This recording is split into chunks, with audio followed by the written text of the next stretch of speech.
मैं डॉक्टर सरोज कुमारी सिन्हा अपने YouTube channel SRJ Hindi academy में आप सबों का स्वागत करती हूँ।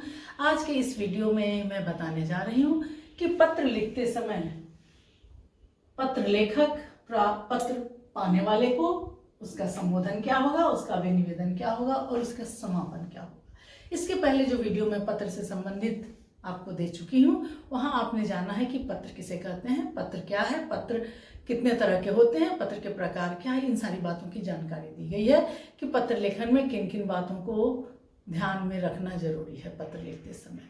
तो आप जानते हैं कि पत्र विचारों के आदान प्रदान का माध्यम है पत्र लेखन।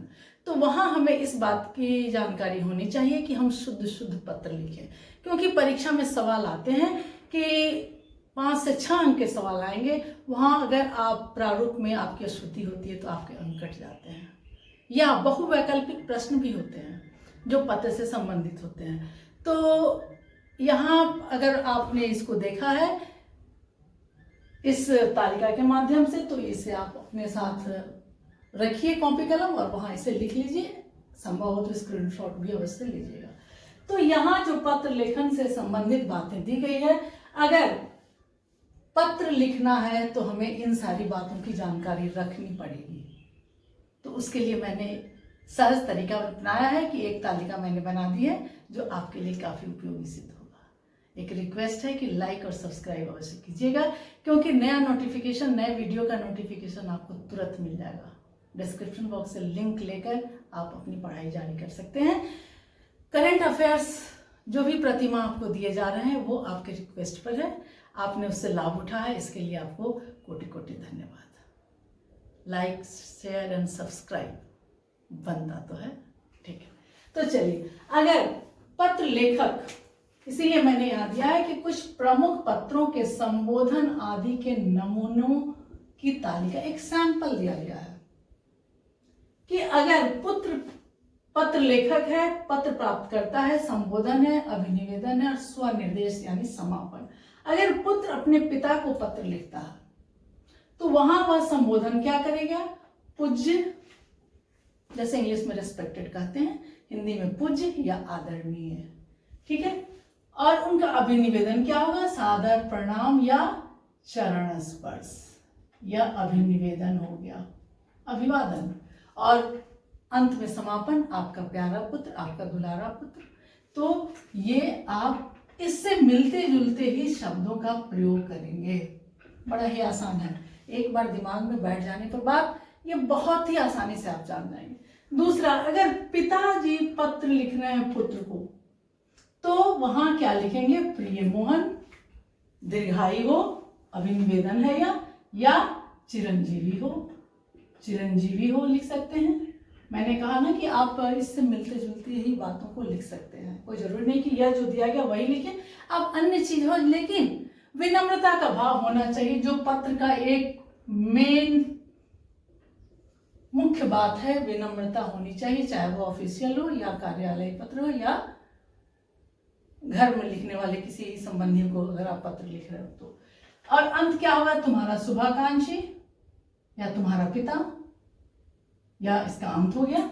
अगर मित्र लिख रहा है अपने मित्र को तो वह लिखेगा प्रियवर या प्रिय मित्र, नमस्ते तुम्हारा मित्र, तुम्हारा दोस्त लिख सकते हैं। अगर शिष्य लिख रहे हैं गुरुजी को तो वो क्या लिखेंगे, पूज्यवर, आदरणीय, जो भी रेस्पेक्ट की भावना होगी वहां वह रहेगा। सादर प्रणाम, चरण कमलों में दैनिक प्रणाम, ये भी लिख सकते हैं, दैनिक प्रणाम, सादर प्रणाम, ये हम शब्दों का प्रयोग, इन शब्दों का प्रयोग हम करेंगे। आपका स्नेहाकांक्षी इसके समापन में होगा। बीच में जो कंटेंट का पार्ट होगा, मैंने बताया था कि इंट्रोडक्शन, पत्र के 3 रूप हैं, 3 भाग हैं, कंटेंट और तीसरा है कंक्लूजन। ये 3 भाग में पत्र होते हैं आपके, 3 पैराग्राफ में, 3 अनुच्छेद में पत्र होंगे, परिचय, विषय वस्तु और उपसंहार।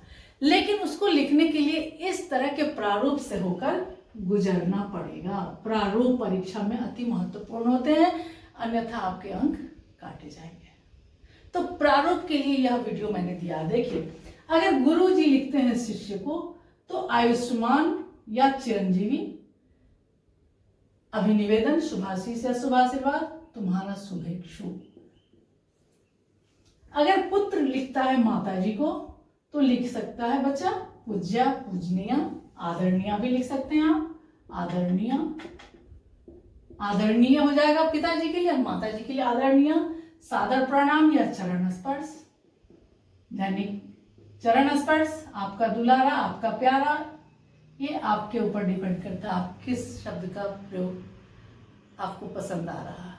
लेकिन यह ध्यान देना है कि हमें हर लोगों के साथ एक ही बात नहीं यूज करेंगे, एक ही बात शब्द का प्रयोग नहीं करेंगे, अन्य शब्द होंगे, मिलते जुलते होंगे, ठीक है।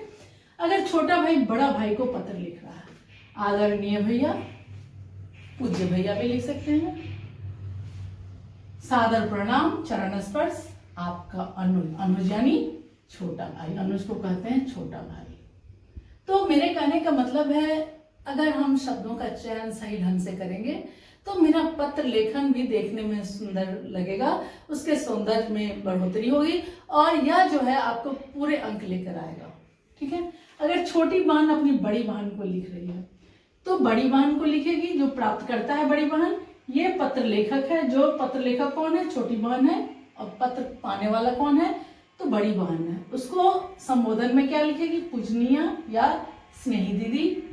सादर प्रणाम, चरण स्पर्श, चरण स्पर्श भी दीदी को लिख सकती है। तुम्हारी अनुजा, छोटी बहन को अनुजा कहते हैं। तो अच्छे अच्छे शब्दों का प्रयोग करना हम सीखेंगे, क्योंकि भाषा जो है हमारी भाषा है वो बनती है अच्छे अच्छे शब्दों के प्रयोग से, ठीक है। ग्राहक अगर विक्रेता को लिखता है, ग्राहक है पत्र लेखक और पत्र प्राप्त करता कौन है? तो वो है विक्रेता, महाशय या महोदय। प्रणाम जो अभिनिवेदन है, और आपका विश्वासी या विश्वास भाजन भी लिख सकते हैं, विश्वास भाजन। अगर कोई महिला है तो वहां हम लिखेंगे विश्वास भाजिका। अगर कोई महिला है तो उसको लिखेंगे हम विश्वास भाजिका। अब कोई प्रार्थी है पत्र लेखक और पत्र प्राप्त करता अधिकारी को है तो वह लिखेगा मान्यवर या महोदय। प्रणाम आपका विश्वासी, सेम बात, विश्वास भाजन है, विश्वास भाजिका यहाँ चलेगा। अपरिचित, किसी भी अपरिचित व्यक्ति को लिख रहे हैं और पत्र लिखने वाला भी अपरिचित है, दोनों में से किसी की पहचान नहीं है, तो वह लिखेगा प्रणाम। बहुत सब बार ऐसा मौका लगता है जब हमें इस तरह के कार्य को करना पड़ता है, ठीक है। प्रणाम आपका विश्वासी या विश्वास भाजन। तो इस तरह से जब हम सैंपल देकर के आपको, हमने सोचा कि आज की कक्षा में इसे बता दूं ताकि आपको किसी भी तरह का पत्र, किसी भी विषय से संबंधित पत्र आएगा, अगर मित्र के लिए पत्र आ रहा है, अपने दादाजी को पत्र लिखने के लिए आ रहा है, भैया को पत्र लिखने के लिए आ रहा है, बड़ी दीदी को पत्र लिखने के लिए आ रहा है, तो वहाँ आप ये 5 नंबर में से 3 नंबर तो यहाँ आपको मिल जाएंगे इस वीडियो के थ्रू। तो आज के लिए बस इतना ही। लाइक, सब्सक्राइब और शेयर करना मत भूलिएगा, और आपके उज्जवल भविष्य की मैं कामना करती हूँ। तब तक के लिए धन्यवाद। इसका एक स्क्रीनशॉट आप ले सकते हैं। धन्यवाद।